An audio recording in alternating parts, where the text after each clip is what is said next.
Hello there, I just released the evolution of King Kong on Animated, so that means I can finally talk about these movies on here. So today I'm going to be going through all of the theatrically released King Kong movies and letting you know which ones are worth watching and which ones you can skip.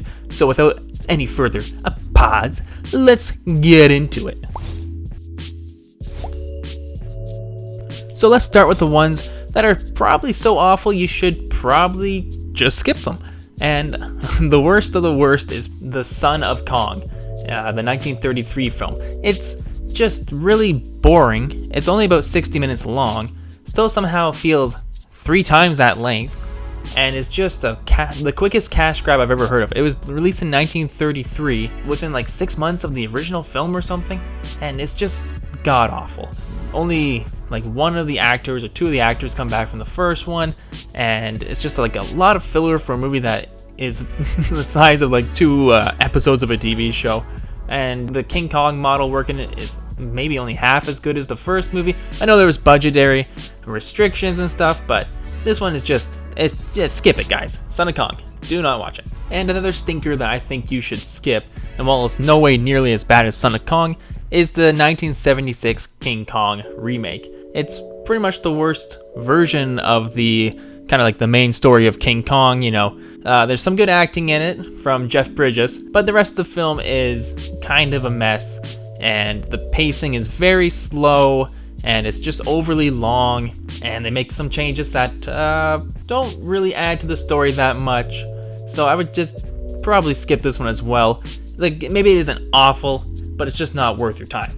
And another clunker that you should definitely skip, and is way worse than the 1976 remake, is its sequel, King Kong Lives. Now, it has a couple of things going for it. Linda Hamilton is in it, and she does a pretty good job in the role. And the suitmation on some of it is okay, but a lot of it just looks like a cheap, made-for-TV movie, and looks way worse than the 1976 Kong movie. Like, at least that one had really good animatronics work in the head, and a really good suitmation, I guess they call it. The suit looked really good in that one. This one, it doesn't look so good. Some of the stuff looks okay from afar, but all the close-ups and the interacting shots with the people, they look just really poorly green screened. So yeah, this one is definitely not worth your time. Okay, now I want to get to films that are cheesy and fun, but you know, maybe not like, they're not masterpieces, but they're maybe a good watch if you're looking for something to put on with some friends. Starting with King Kong vs. Godzilla. This is the first Toho film where King Kong appears, and is the 3rd Godzilla film. It's also the 3rd King Kong film as well, which is a funny little coincidence. So there's a lot of like good stuff in it, but it's pretty much like a wacky comedy. It's not really serious like the other Godzilla films up to this point, or the other King Kong films up to this point. There's just goofy people fighting around in suits that look a little funny. Like, the Kong suit is pretty awful in this. Godzilla looks pretty good in this. I do like his look, although you can tell it's just a guy in a suit. Unlike I feel like the first film really hid that pretty well. This one is just like, let's make it look like for people who are in suits wrestling. So if you like those kinds of movies, you will like this movie. Okay, so next one in the cheesy but fun pile is King Kong Escapes, which is not really a sequel to King Kong vs. Godzilla. It's more of a remake of an episode of the cartoon series made by, is it Rankin Bass? Is that who made that cartoon series? I can't remember, but I think that was the company. And yeah, it's a really kind of a weird movie. He goes up against Mechani Kong, which is the first time it's appeared in live action, and that looks really good. I think the suit here looks a lot better than the King Kong vs. Godzilla suit. The arms are longer, legs are shorter, his face looks more monkey-like as opposed to the more, I'd almost say Sasquatch-like in the King Kong vs. Godzilla look. Yeah, there's some good stuff going on. There's some hammy acting happening, and it seems like everybody knows what kind of movie they're in. I think I actually like this one better than King Kong vs. Godzilla. I've only seen it 2 times when I was making my video, and I've seen King Kong vs. Godzilla many times, but yeah, I think I like this one more. It's just because it's newer to me, but it's funny. So I'd say check it out if you want. Okay, so next up in the cheesy but fun pile, and this is a newer film, and maybe people don't think it's as cheesy, and it's not nearly as cheesy as the other ones I just mentioned, but it's Kong Skull Island. So this is kind of just like a fun movie if you want to see an ape face off against weird skull crawler creatures who crawl on their arms and stuff, and John C. Reilly is kind of hamming it up. Samuel Jackson is hamming it up hard, and it seems just the cast is just having fun, and the movie's just made to have fun. So if you're into that stuff, I think Kong Skull Island will scratch that itch. And I do like how everything's lit in like the daylight, but there's still like some creepy scenes that are like kind of somewhat almost horror-ish, and I think the movie works pretty well. The pacing's pretty good, the intro is very unique and sets the stage pretty well, and John Goodman is doing a great job, and I love John Goodman, so I'm happy to have him in this movie. Hey, so if that sounds like a movie you would want to watch, I say toss it on if you haven't seen Kong Skull Island. And the final film in the cheesy but fun pile is the latest film, Godzilla vs. Kong. Now, my problem with this film is kind of the fact that it's in this category when compared to, let's say, the 2014 Godzilla film, the American one. Took itself seriously, hardcore monster movie. And this one's kind of just feels sort of more like a throwback to like the Showa era of Godzilla films, or like the King Kong vs. Godzilla film itself, where it's just monsters fighting each other, and there's like wacky sci-fi things. The universe doesn't really make as much sense anymore. There's a lot of characters, and you don't really get much development for any human, which is good and bad, because sometimes they usually just mess that up anyway. But, you know, I kind of would like for them to try a little harder there, but the action scenes and the way everything is lit is goddamn breathtaking. So, if you just want to see monsters fight, and most people who walk in this movie probably just want to see that, this movie delivers, and delivers it hard. And there's 3 good action scenes in this, like really good action scenes. The final one is amazing. The second matchup with Godzilla and Kong is really good. The boat scene's pretty good too. So yeah, I think if you just want to see that, this movie will scratch that itch for sure. And now my final category is going to be masterpieces. So these are films that are just what I consider to be amazing. I'm going to start with the original 1933 King Kong.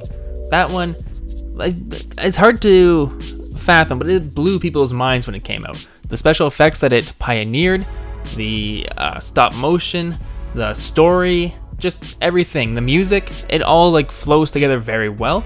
It keeps at a pretty good clip, especially for an older movie. Like, yeah, there's some scenes that I kind of wish would, you know, kind of speed along a little bit. Like, this film could probably be a good 60-minute chunk and be good. But it's like, you know, an hour and a half or so, and it works still pretty well. But, you know, you gotta take it with, like, this was released in 1933. This is before modern day filmmaking. They were pioneering a whole bunch of stuff. And yeah, and the action scenes actually are pretty good. Like the dinosaur scenes, just, yeah, I think it goes without saying that this is a masterpiece. So I don't want to dwell on it for too long. But yeah, if you haven't seen the original 1933 King Kong, definitely check it out. Put it on in the background if you're not into the black and white film. But I think everybody should watch it at some point in their life. And the last film I want to talk about, which I consider to be also a masterpiece, and I think it gets a lot of undue hate, is the 2005 King Kong. To me, this is like the perfect version of this story. Somehow it's, I think, close to 3 hours, or maybe even over 3 hours long if you include the end credits, but it just works. It works so well. Peter Jackson, who directed the film, is literally a visionary director. He has so much respect for the original film, and he brings in a cast that I think works really well. Like, a lot of people think that Jack Black was miscast. I think he's doing a great job here. Naomi Watts, she's the best Anne Darrow ever. And Adrian Brody, I think, is doing really good too. Like, the guy won an Academy Award. I don't think it was for this film, but for a different film. But he's a great actor. And I think the action scenes are just shot so well. And special effects still hold up till this day. King Kong looks amazing. Andy Serkis did the mocap work for it, and the CGI was done by Weta, and it's just so good. I think I remember watching it when I was younger. I thought it was too long. I thought it was boring. But watching it more recently for this video, and I think I caught it on TV like a couple years back too, I just have come to appreciate it so much more. It's just a film that it's near perfect. Like, yeah, it drags here and there, but I think for the most part, its pacing is pretty amazing for a film that's 3 hours long, and I think it deserves its runtime. So yeah, if you haven't seen the 2005 King Kong, or maybe you watched it back in the day and you thought it was a little boring or slow, I'd say go check it out again, because I think it's just a goddamn masterpiece. So there you go, that's every King Kong theatrically released movie and my thoughts on them. So let me know which ones you like down below. And before I close out, I do want to apologize for my long absence on this channel. I haven't posted in probably 4 months coming up here, so I do have some Wonder Woman speed arts and some other King Kong speed arts I do want to release.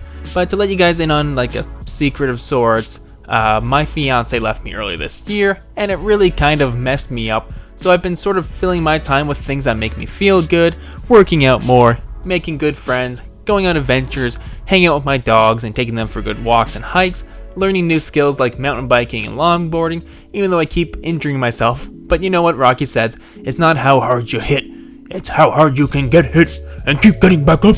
So, you know, I've just kind of been finding my footing and enjoying the last of my 20s while I can.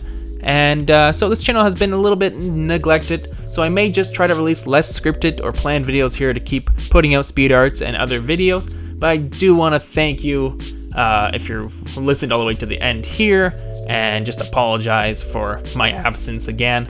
I'm going to try to release more stuff, so stay tuned guys, and thank you very much for watching.